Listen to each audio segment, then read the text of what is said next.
यह कहानी एक गिद्ध और बिल्ली की मित्रता की कहानी विस्तार पूर्वक बताने जा रहा हूँ, जिसमें उसकी दोस्ती, विश्वासघात और उसकी सीख को दर्शाया गया है। मैं यह कहानी गिद्ध और बिल्ली की मित्रता की कहानी विस्तार पूर्वक बताने जा रहा हूँ, जिसमें उसकी दोस्ती और विश्वासघात और उसकी सीख को लेकर इस कहानी में दर्शाया गया है।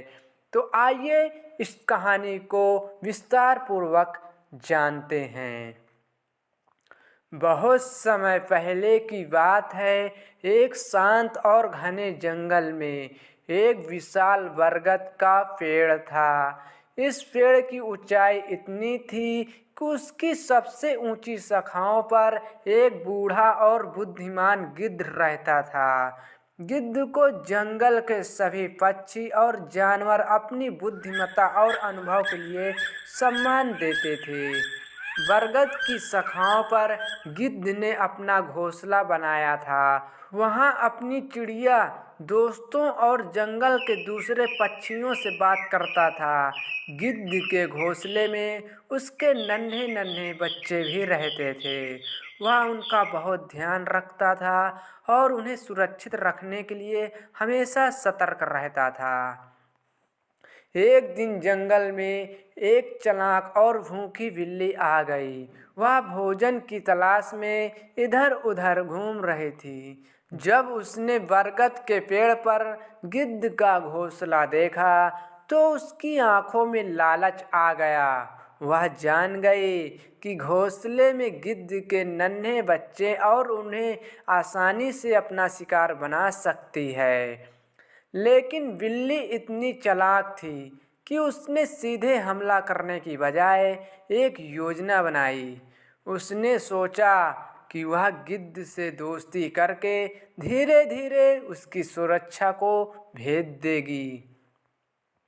बिल्ली ने पेड़ के नीचे बैठकर एक नाटक किया। उसने दर्द भरे स्वर में कहा, हे बुद्धिमान गिद्ध, मुझे आपकी मदद चाहिए। मैं बहुत भूखी हूँ और अकेली हूँ। मुझे जंगल के दूसरे जानवर खाने की कोशिश करते हैं। मैं इस पेड़ के नीचे पनाह लेना चाहती हूँ। कृपया मुझे अपनी दोस्ती का सहारा दीजिए। गिद्ध ने बिल्ली की बात सुनी और अपनी बुद्धि से उसे परखने की कोशिश की। उसने पूछा, तुम्हारी आंखों में तो चालाकी झलकती है। मुझे कैसे विश्वास होगा कि तुम मेरे बच्चों को नुकसान नहीं पहुंचाओगी? बिल्ली ने बड़ी मासूमियत से कहा, हे गिद्ध महाराज, मैं आपका सम्मान करती हूँ। मैं सिर्फ आपकी शरण चाहती हूँ।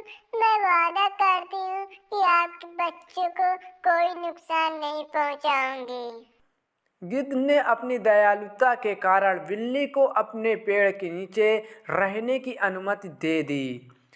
धीरे धीरे गिद्ध और बिल्ली के बीच दोस्ती हो गई। बिल्ली गिद्ध से अक्सर मीठी मीठी बातें करती और उसकी प्रशंसा करती।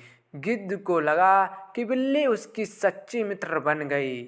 गिद्ध अपने बच्चों को खाने की तलाश में अक्सर जंगल से उड़ जाता। वह यह सोचकर निश्चिंत हो गया था कि बिल्ली उसकी दोस्त है और उसके बच्चों का ख्याल वह रख लेगी।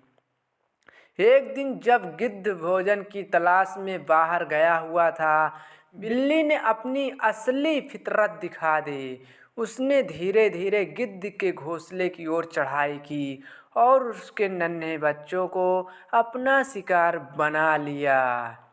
जब गिद्ध वापस आया तो उसने घोंसला खाली पाया। वह गहरे दुख में डूब गया।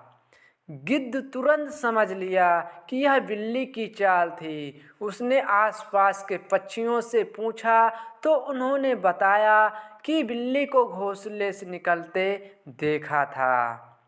गिद्ध ने चुपचाप अपनी गलती स्वीकार की और निर्णय लिया कि वह अपनी बुद्धि का उपयोग करके बिल्ली को सबक जरूर सिखाएगा। अगले दिन गिद्ध ने जानबूझकर बिल्ली के पास जाकर कहा, मित्र, मुझे तुम पर पूरा विश्वास है। मुझे अपने बच्चों की सुरक्षा के लिए तुम्हारा धन्यवाद करना चाहिए। मैं तुम्हारे लिए भोजन लाने की सोच रहा हूँ। बिल्ली गिद्ध की बातों में फंस गई और उसकी प्रशंसा करने लगी, लेकिन गिद्ध ने जंगल के जानवरों को पहले इकट्ठा कर लिया था। उसने अपनी तेज उड़ान और चतुराई से बिल्ली को पेड़ से नीचे गिराने की चाल चली। जंगल के जानवरों ने मिलकर बिल्ली को वहां से भगा दिया। बिल्ली ने गिद्ध से माफी मांगी, लेकिन गिद्ध ने कहा, विश्वासघात करने वालों को कभी माफ नहीं किया जा सकता। यह कहानी यह दर्शाती है किसी पर आंख मूंद कर विश्वास नहीं करना चाहिए और सच्ची मित्रता भरोसे और ईमानदारी पर आधारित होती है। चालाक और स्वार्थी लोगों से हमेशा सतर्क रहना चाहिए। दोस्तों, मित्रता में सच्चाई और विश्वास का होना बहुत ज़रूरी है। गिद्ध की बुद्धिमत्ता और बिल्ली की चालाकी से हमें यह सीख मिलती है कि गलत लोगों को पहचानना और उससे बचना कितना ज़रूरी है। कहानी अच्छी लगी, चैनल को ज़रूर सब्सक्राइब करें। धन्यवाद।